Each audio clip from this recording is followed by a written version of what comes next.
ठीक है हाँ। Which of the following is the best description of the term Asian premium often seen in the news? ठीक है, ये न्यूज़ में था। Option first, it is the money which developed countries agree to give to the poor countries of Asia to avoid climate change. Extra charges being collected by OPEC countries from Asian countries when selling oil in comparison to Western countries. The total amount of investments Asian countries received from World Bank in the last decade. The extra amount of FDI Asian countries received in the last few years due to their population and lack of development. तो क्या होता है जी Asia premium? Take 2 minutes to answer this question.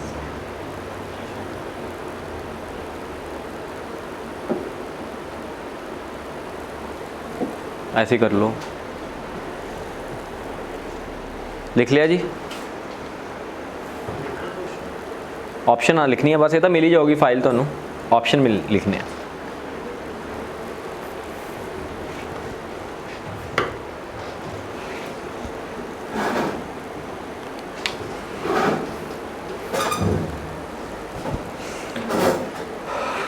चलो जी करिए answer, लिख लिया सबने अपने अपनी फाइल दे विच आंसर फर्स्ट दा लिखो। देखो अगर नहीं लिखोगे तो फिर वो ब्लैंक जाऊगा and you have to be like truthful to yourself, ठीक है, कि किन्ने सही है किन्ने गलत है। राइट करा मैं की आंसर है दा? हाँ जी रमन, बी आंसर है? हाँ जी बी है ना, तो राइट आंसर है।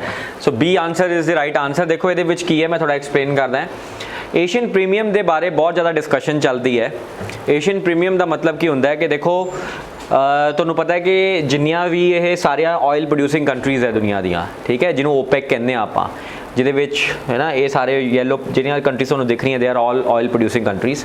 ये सारी ऑयल प्रोड्यूसिंग कंट्रीज़ दे विच जिहड़ी इन्वेस्टमेंट की है वो वैसटर्न कंट्रीज़ दे ऑयल बिजनेसिस ने की हैं, like British Petroleum, like USD Schlumberger होगी, तो अमेरिका यूरोप इन्होंने सारे ने इन एरियाज से ड्रिलिंग मशीन्स ये सारियां लगाई हैं बिकॉज इन्होंने इन्वेस्टमेंट की है to get that oil out of their geographies.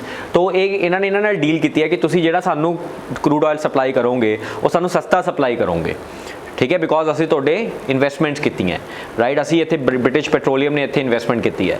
Obvious गल है जो इन्होंने सस्ता सप्लाई करनगे तो वो जी सबसिडी दे रहे हैं टू द वैसटर्न कंट्रीज़ वो क्रॉस सबसिडाइज किया जाऊगा by charging higher amount to other countries. Right जिवें आपां देखिया ना क्रॉस सबसिडाइजेशन इन अपना ट्रेन दे विच है ना, passenger trains and all those kind of stuff. तो सिमिलर ये की करते हैं कि जिन्ना पैसा इत्थों बचाते हैं ओपेक कंट्रीज़ उन्ना पैसा जिहड़ा है एशिया जिहड़ियां कंट्रीज़ हैगियां जिवें इंडिया हो गया, साउथ ईस्ट एशिया हो गया, इन्हां सारा देशों को एक्स्ट्रा चार्ज करते हैं। That additional charge that they है ना give to these countries are called Asian premium. हुण इहदे उत्ते क्यों न्यूज़ च रहिंदा एशियन प्रीमियम? बिकॉज तुहानूं पता है कि अपने देश ऑयल प्राइसिस है ना बहुत ज़्यादा ऊपर चले गए हैं एंड वो करके ये है कि क्रूड ऑयल के प्राइसिस भी ऊपर जा रहे हैं। ऑल द मैंने पता tax is one of the reasons, लेकिन गवर्नमेंट कहती है कि चलो टैक्स असीं नहीं घटाना, शायद ये नैगोशिएशंस कर लिए कि जिहड़ा तुसीं एशिया प्रीमियम चार्ज करते हो वो घटा दो। सो इदां दियां निर्मला सीतारमन एंड अपने देश के बाकी जिहड़े पॉलिसी मेकरस है they are in discussion with this countries कि आपां ये घटाना है। राइट सैकेंड क्वेश्चन पर चलते हैं। हाँ जी, consider the following about compact 2025। Compact 2025 बारे ये एक इनिशिएटिव है for ending hunger and under nutrition by 2025। It has started by Food Corporation of India, ठीक है। Now you have to play smart also, don't worry about whether you know this और not. Intelligent elimination techniques class की discussion हो जाए, class की solve हो जाए। Which are the following statements are correct? 1 only, 2 only, both 1 and 2, neither 1 nor 2. So these are kind of questions come, ठीक है। Compact 2025 बारे what do you think is right? करिए आंसर, की आंसर है दा? सबने लिख लिया आंसर? हिमांशु लिख लिया की आंसर? गुण A. So A is the correct answer, ठीक है, right, guess is right। तो obviously गल है you don't know anything about Compact 2025 है ना, you have no idea about Compact 2025 की है, पता नहीं Compact कोई Compact है मतलब कोई agreement टाइप लगता है 2025 ਦੇ ਵਿੱਚ। ਬਟ ਹਾਂ ਇੱਕ ਇਨੀਸ਼ੀਏਟਿਵ ਹੈ ਜੋ ਹੰਗਰ ਤੇ ਅੰਡਰ ਨਿਊਟ੍ਰੀਸ਼ਨ ਨੂੰ ਖਤਮ ਕਰਨ ਲਈ ਬਣਾਇਆ ਗਿਆ ਹੈ 2025 ਤੱਕ। तो अगर मैं फेस वैल्यू तो इनू सही मान ला ऑप्शन कि चलो ये हो सकता है, शायद कोई इंस्टीट्यूशन होगा जिन्हें 2025 ਦੇ ਵਿੱਚ ਇਹ है ना अग्रीमेंट ये मतलब इन्हें इनीशिएटिव चकना है कि मैं तो जी दुनिया 'ਚ हंगर ਤੇ ਅੰਡਰ ਨਿਊਟ੍ਰੀਸ਼ਨ ਨੂੰ ਖਤਮ ਕਰ ਦੇਣਾ 2025 ਐਂਡ ਕੰਪੈਕਟ 2025 ਕਿਤੇ ਨਾ ਕਿਤੇ ਕੋਰਿਲੇਟ ਹੁੰਦਾ ਹੈ। ਸੈਕੰਡ ਆਪਸ਼ਨ ਦੇਖੋ, FCI ਨੇ ਸਟਾਰਟ ਕੀਤਾ ਹੈ। Now imagine an FCI doing this thing. FCI ਦਾ ਕੰਮ ਨਹੀਂ ਹੈਗਾ ਇਹ कि इदा दियाँ है ना अवेयरनेस जनरेशन प्रोग्राम्स करने हैं या PDS लैके जाना है। मतलब FCI का काम तो सिर्फ एक टाइप की डिस्ट्रीब्यूशन सिस्टम नू क्रिएट करना है, उन्होंने तो ऑर्डर्स आने उपरों दी। FCI doesn't do these things. These things are done by activists, some policy makers, some think tanks ਜਿਹੜੇ डिसीजन लेंदे है। FCI ਤਾਂ डिसीजनस ਨੂੰ ਇੰਪਲੀਮੈਂਟ ਕਰਦਾ ਹੈ, ਜਿਹੜੇ डिसीजन ਲਈ ਤੁਹਾਨੂੰ ਗਾਈਡਲਾਈਨਸ ਦਿੰਦੇ ਹੈ। तो अगर ये कोई वर्ल्ड फूड प्रोग्राम टाइप कोई चीज़ होंगी या है ना अपना वो केड़ा है फूड एंड एग्रीकल्चर ऑर्गेनाइजेशन होंदा, फिर तो मैं शायद वो कुछ देखता, या मिनिस्ट्री होंगी तो शायद मैं उस पर फोकस करता। लेकिन FCI मतलब वो ऑप्शन बनाने वाले ने गलत ऑप्शन बनाने लगे, नहीं सोचा कि मैं FCI लिख रहे हैं, तो शायद उस बेसिस के उपर तुम इनू गलत कर सकते हो। Are you getting the idea? And that's the brain you have to apply. ठीक है, उन्हें दा आंसर की है ए ओनली। तो कंपैक्ट 2025 जेड़ा है ना वो IFPRI दा इनिशिएटिव है, लिख लो IFPRI। IFPRI IFPRI IFPRI बहुत इंपॉर्टेंट एक ऑर्गेनाइजेशन है, international food and policy research institute, जो ग्लोबल हंगर इंडेक्स पब्लिश करती है। शायद तुसीं सुनिया होगा ग्लोबल हंगर इंडेक्स के बारे, जिहदे विच इंडिया बहुत झंडे गढ़दा है ना, 100 तो ऊपर ही रैंक होंदा जनरली अपना। तो वो रिपोर्ट पब्लिश कर दी है एंड इस करके उन्होंने डिसाइड किया कि असी कोशिश करनी है कि पूरी दुनिया के विच जिहड़ा है हंगर ते न्यूट्रीशन नू खत्म करना है। Right, so this the right answer is a. चलो जी थर्ड क्वेश्चन ते चलते हैं। हुण जे तुहानूं नहीं आ रहा तो प्लीज़ है ना आएंगे अगे क्वेश्चन, अच्छे भी आएंगे। ठीक है, ओके जी, पढ़ो जी। सब तो पहला, consumer confidence survey often seen in the news is released by. तो who releases this consumer confidence survey? ये खबरां च हुंदा है। ऑप्शंस देखते हैं, NITI Aayog, ministry of commerce and industry, the Reserve Bank of India और the ministry of consumer affairs.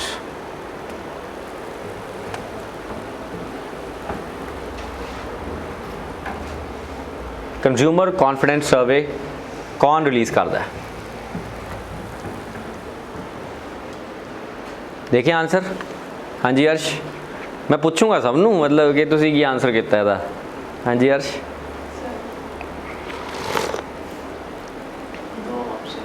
कौन कौन? B and D।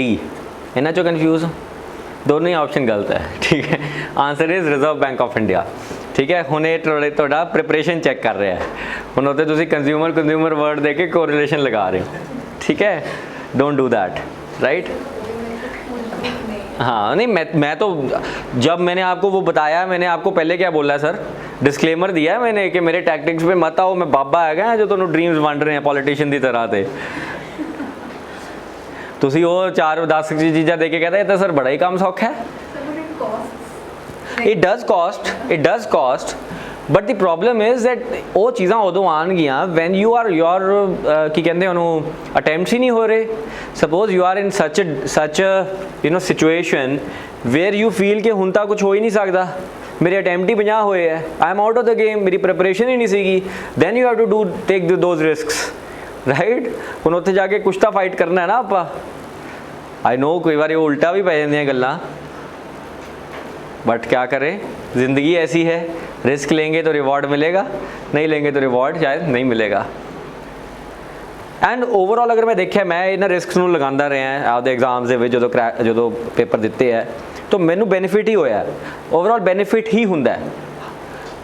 आज लॉटरी है ना, लॉटरी दे विच ये लॉटरी नहीं है, मतलब ये 10 चो 6 टाइम्स सही रहा है एंड 4 टाइम्स वो गलत रहा है। ठीक है, तो आंसर है रिजर्व बैंक ऑफ इंडिया। तो कंज्यूमर सर्वे की करता है, ये क्यों इंपॉर्टेंट है, न्यूज़ च सीगा है, कोविड के टाइम ते बड़ा आया, उस तो बाद बड़ा आया। देखो कंज्यूमर कॉन्फिडेंस सर्वे, ये RBI जिहड़ा है ना एक सर्वे करांदा है, जिहदे विच ये देखदा है कि कंज्यूमर नूं अज कितना कॉन्फिडेंस है मार्केट दे विच। मतलब कंज्यूमर ਦਾ ਕੌਨਫੀਡੈਂਸ ਚੈੱਕ ਕਰਨ ਵਾਸਤੇ ਕਿ ਵੈਦਰ ਕੰਜ਼ਿਊਮਰ ਬੁੱਲ ਹੈ ਜਾਂ ਬੇਅਰ ਹੈ। ਬੁੱਲ ਇਨ ਦਾ ਸੈਂਸ ਕਿ ਕੰਜ਼ਿਊਮਰ ਪਰਚੇਸ ਕਰ ਰਿਹਾ ਚੀਜ਼ਾਂ ਨੂੰ, ਕੰਜ਼ਿਊਮਰ ਕੰਜ਼ੰਪਸ਼ਨ ਇਨਕਰੀਜ਼ ਕਰ ਰਿਹਾ ਹੈ, ਮਤਲਬ ਡਿਮਾਂਡ ਚੈੱਕ ਕਰਦਾ RBI ਇਹਨਾਂ ਸਰਵਿਸ ਨਾਲ।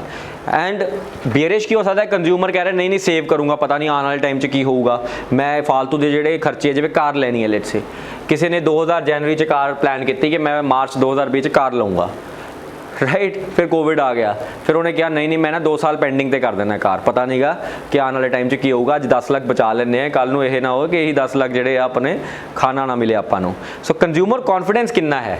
ਦੀ idea is that RBI tries to check demand, है ना, what is the demand। तो जिवें दे भी देखो कि फ्यूचर एक्सपैक्टेशनस एंड अज दी एक्सपैक्टेशन सारियां है ना, एंड तुसीं आ देखो कि 2020 दे विच कित्थे गया सीगा कंज्यूमर कॉन्फिडेंस, बिकॉज सारे लोग ये सोच रहे सीगे कि हुण तां एपोकलिप्स आ ही गया है ना, काम कुम बंद कर दो, इन्वेस्टमेंट्स बंद हो जाणगियां, वो सारियां चीज़ां होणगियां। चलो जी let's go to the fourth important news. Fourth ते चलदे हां आपां। Which of the following is correct about Directorate of revenue Intelligence. ठीक है, डायरेक्टोरेट ऑफ रेवेन्यू इंटैलीजेंस के बारे की सही चीज़ सही है। It is the apex anti money laundering agency of India and it works under the Central Board of Indirect Taxes and Customs, Ministry of Finance, Government of India. Which of the following statements are correct? 1, 2, both, neither.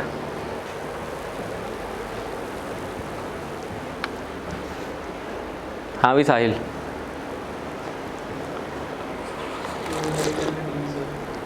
D answer है, neither.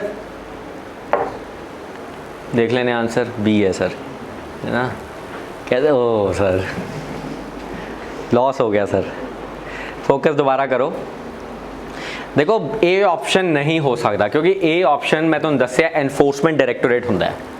ED is the apex money laundering agency under the money laundering act. ठीक है, तो A option तो नहीं हो सकता।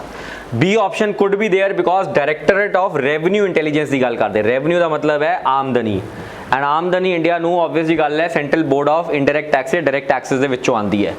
Taxes is the very very important thing, इस करके B option is the correct option. ਤੁਹਾਨੂੰ अगर याद होगा तो मैं ਤੁਹਾਨੂੰ कराया सीगा Enforcement Directorate is the anti money laundering agency, जिहदे पिछे मैं ਤੁਹਾਨੂੰ दस्सिया नहीं सीगा, जोक मारिया सीगा कि ना पंजाब पुलिस ED एंड वो सारा चुटकला। तो that is the right answer. तो की ऑप्शन होगा? सिर्फ B option. So this is the logo of directorate of revenue intelligence. काम की करूगी? काम ये देखूगी कि रेवेन्यू जिहड़ा सरकार का पैसा है उस पैसे दे विच अगर कोई नहीं पहुँच पा रहा प्रॉपर, मतलब जिन्ना उन्होंने रेवेन्यू एस्टीमेट्स लगाए से उन्हें नहीं उन्होंने मिल रहे, तो कित्थे घाट हैगी है। इंटैलीजेंस रन करूगी जिहदे विच देखूगी कि कौन ब्लैक मनी कर रहा कौन नहीं कर रहा। लेकिन जो मनी लॉन्ड्रिंग की गल आती है तो फिर यह नहीं पिछे पैंदी, ED नूं दे दिंदी है, एंड ED कोले आपकी टीम हैगी जिथे वो जाके छापे मारती है। सो this is very very important. चलो जी नेक्स्ट आ जाओ। Consider the following about export promotion council for handicrafts. Export Promotion Council for Handicrafts. It is a non-profit organization established under Companies Act in 1986-87. Apex body of handicraft exporters from promotion of exports of handicraft from this country. Export Promotion Council for Handicraft. Handicraft पता तुहानूं की हुंदे ना? Handicrafts का सबनूं पता है। तो उन्हां दी एक्सपोर्ट प्रमोशन करने वास्ते काउंसिल क्रिएट की गई है। 1, 2, both, neither। ये डाल लेता हूँ मैं।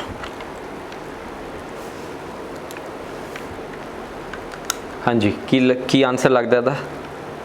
कितनी बारी है हिमांशु? क्या लगता है इसका आंसर? बी देख लेते हैं। सी आंसर है, दोनों सही आंसर है। ठीक है, both of them are correct option. चलो जी नेक्स्ट आ जाओ। 6th क्वेश्चन थे सर, ये पहले 5 तो सानू आंदे नहीं सी ये पाई इस करके सीगे पहले 5 के, तो नान किते किते पंजों दे पंजों सही होए है, किते पंजों 4 सही होए है।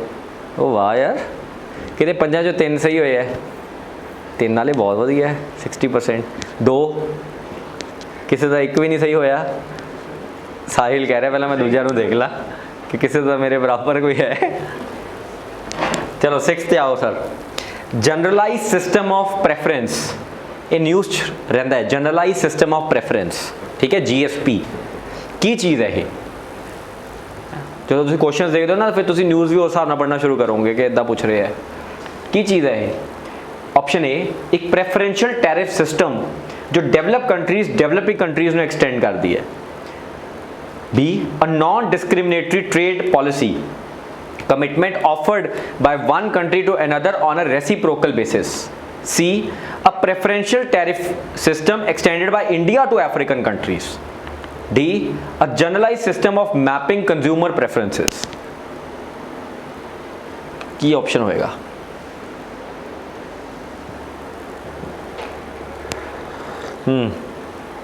हाँ जी, की आंसर है अमरिंदर? बी या सी चो लगता है?